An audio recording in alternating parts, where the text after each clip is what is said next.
Proceed, Senator Onyonka. Thank you, Madam Speaker. Madam Speaker, I'd like to tell you that I stand here a very sad person.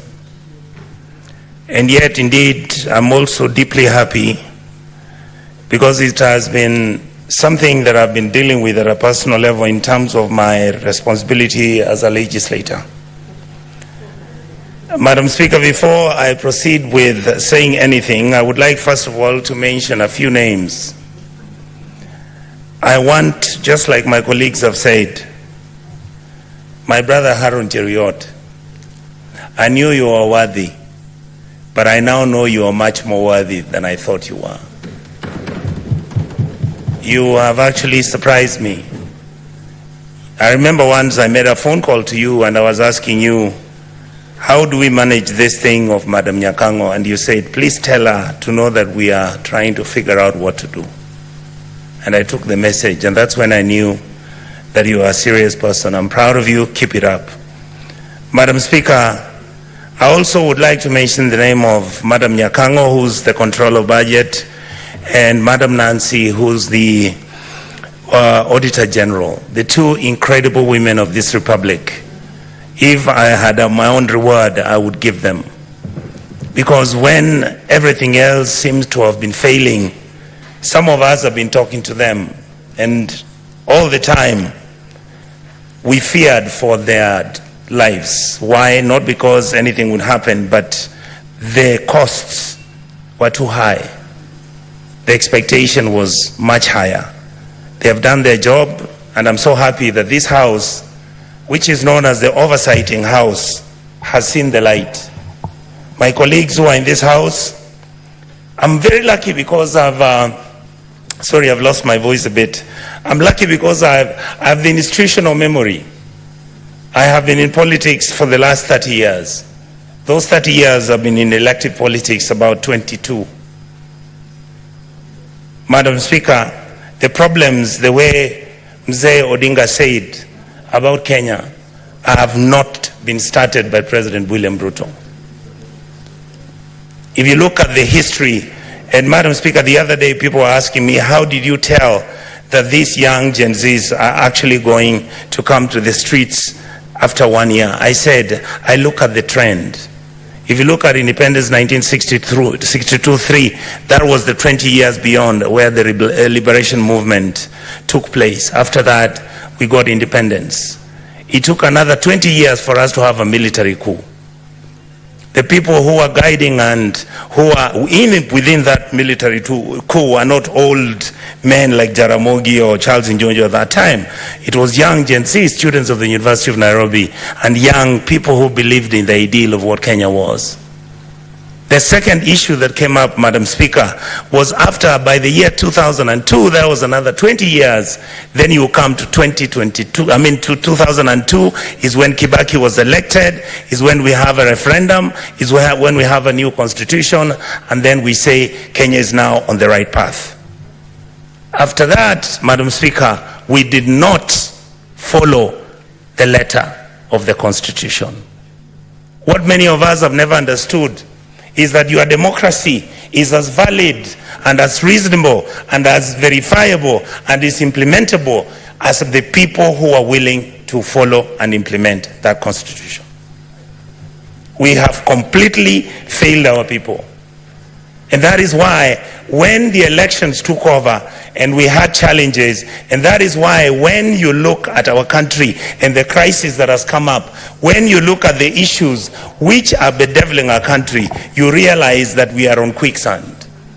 Unless you have old men and old women, people of dignity and decency, people who have got wisdom, people who are not greedy to fix this country, we will not have a country very soon. Madam Speaker, I've served as an assistant minister. I went to Cote d'Ivoire, sent by President Kibaki to go and visit President Gbagbo. I got into his house. He was wearing a vest. That time the military was around him. He was being deposed. 2 weeks later, he went home with his wife. They were half naked. Those sins are not sins that Africa should be proud of. Madam Speaker, our country has broken down. Our country has challenges. But before I go to how, in a short notice, what we can do, I would like to ask the President, and I asked him the other day, the children who died and the children who are in the prisons, please remove them. Those who have died, I want to ask this House, the Senate, let us make sure that those children get a state funeral. Those who are not criminals, these are children who had reached a dead end. Madam Speaker, what is wrong with our country? We call it a company with shareholders. Our country is not a company. Our company is Kenya, which is a state. It has 50 million people who all expect and demand certain services from the state. We, the politicians in this House, I heard my colleague speak. I am so happy that we are now telling each other the truth. We are the ones who carry militias. We are the ones who go and carry cattle rustlers. We are the ones who have got companies that are doing business in government departments. We are the ones who are stealing the money. Look at the national government, I'll call it down, bring it down to the National Assembly. We must begin to look at issues like CDF. We must look at the Women Fund. We must look at the structure. Do we need all the people who have been given offices? Why I've been asking this publicly. Why are governors running county governments as if they are private companies where they are stealing money, buying properties abroad, driving such big vehicles, including ourselves? Why, when did we decide that I must drive a car which is 4.8 cc? That at 3,000 cc is not good enough. When our children don't have medicines, when our women are not giving birth, when we can't feed our children, when we buy fertilizer, we deal on it, we sell some of it, we sell mchanga. We are bringing it maize when we are supposed to be planting maize and giving farmers fertilizers and giving them funds so that we can get production and increase that, so that we create jobs for our people. It is we politicians who won't buy 2 million metric tons of maize. We come and sell. We bring 3 million metric tons of sugarcane. Mumias is dying. Chemelil is dying. Sony Sugar is dying. Those are factories that used to employ people. Who are the biggest dealers of investment companies in Kenya? We, the political class. What happened to Kenya Airways? Look at it now. It's smelly, filthy. It was the pride of Africa. Who runs Kenya Power? Why are we not told who are the owners of the independent power suppliers of this country? Why are we not being told who owns our national parks? But you hear money is being stolen by none other than the elite and the political class. These people out here are tired. These people are tired. I was crying this morning today because we are messing up a good thing. We are messing up this country. Who wants to be a refugee? And there is enough for you people to eat, so long as you eat with manners. The revenue we collect is enough to run 8 African countries: Kenya, Rwanda, Burundi, Tanzania. You go to Congo, you go to South Sudan, you go to Somalia, and you go to Ethiopia. That's what our goddamn budget is. Just manage it, don't steal it. A few people are stealing too much. These kids out here, they know everything. They know your houses. They know where your kids go to school. They know which properties of land you have. Why must somebody have 4 million acres of land to his name? What happened to our mentality? Then we pretend and run to churches talking about Christianity, how Jesus... Do you understand what you are dealing with? The people out here don't even believe in God anymore. The people out here are tired of the lies, the religious organizations. And I have to say this, I'm a Catholic. I was so happy I saw the Purple Nuncio talk about the issues of a country. Let us forget that we can run this country as tribes. Let us accept that there is a new sheriff in town. That sheriff is the GenZ. They are partyless, they are tribeless, they don't have money, they just have bundles and a phone. And they'll stop this country to move. I would like to plead with the members of this House, when it comes to looking at what role our committees are playing. Look at what happens I want to thank my brothers Sifuna, my brother Cherargei. I want to thank Madam Dulo. These are, many of you may not know, we've never discussed it here. How many times we've been threatened that we are raising issues about county governments losing billions. I mean, who doesn't know how many governors own apartments and houses in Kilimani Road? Each one of them owning an apartment costing 1.5 billion shillings. Why didn't the fool just go and build a hospital where he comes from? How I wished we stole the money and put it at home. Some of them are going to Dubai. People are going to America. You see on social media. I just saw somebody commenting saying that, oh, the senators got nothing to do. I want him to tell me how he bought a Bentley and is an MP. Explain to me, how does somebody, I mean, the truth is, I'm born with advantage and privilege. That is the truth. I saw my father driving a big car when I was a small boy. That is not what drives me. What drives me is, how do you get a member of parliament driving a Mercedes that costs 49 million shillings? And we are watching, and that is normal. And it is okay. And it is okay. Shame on us. Then we make sure this money doesn't go to the schools. We make sure that hospitals have no money. We start building hospitals now. We want the poor people to come to those hospitals. Poor people can't come to Nairobi Hospital. They can't come to Aga Khan. They can't, some of them can't afford Kenyatta. You saw the other day, Kenyatta has a debt of 6.6 billion. The Eldoret Hospital, Eldoret KTRH, has a debt of 3.9 billion. When you ask, they tell you we don't know where the money went. Are we fools? Do we need to buy houses which have got 15 bedrooms and drive 19 cars and put them in your parking lot, and you want 10,000 acres of land? You want a ranch? You fools, you go and buy a ranch in Australia. This is where we are. We keep blaming the police. The policeman cannot do anything. Have we ever gone as a Senate to go and see where the police lives? How he takes his kids to school and his salary is 19,000. And this house has to start thinking about those things. We guys must begin, and we ladies and gentlemen in this house must begin to agree that we can reduce our salaries, that we can drive smaller cars, that we can wear kaundas. In fact, the only thing I'm very annoyed about the president, I'm the one who started wearing kaundas. Now he has given kaunda a bad name. I want Kenyans to love kaundas the way I loved them.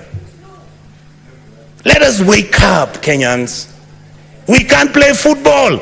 Money comes from FIFA, it is eaten. World Rally Championship, money comes from there, it's eaten. You go, you want Kenya Lawn Tennis Association, they only want 50,000 to hold an international tennis tournament. Not even the minister appears there. But when the minister is traveling out of the country, he's got how many people? Private jet, goes to Dubai, books one of those hotels, luxury hotels, and he comes back to Nairobi with the same 9 people he took with a private jet. And you assume that the Gen Zs don't know. These days they track you. They can know which private jet you took, where it went, and how it came back. Many of us are worried because either because of history or because of what has happened, we have got a lot of money now, we are owning so much land. Please allow us to have spatial planning. Your land, we can have an implemented law in this house to protect your even identity. But please don't stop stealing public land. Let us have mercy at our people. You saw people from Eldoret and Kakamega talking about, oh, our shambas which our grandfathers left for us. Now you guys who are MPs and senators, you come, you chase us away, and then you throw us into court. You go and bribe the courts. And I want to talk about the judiciary. We respect you. We know that you are most of the time under the pressure. We know there are certain things which you can even be blackmailed, but we want to hold you at a higher standard. We must hold the judiciary at a higher standard, the legislators at the higher standard, and make sure the president is also at the higher standard.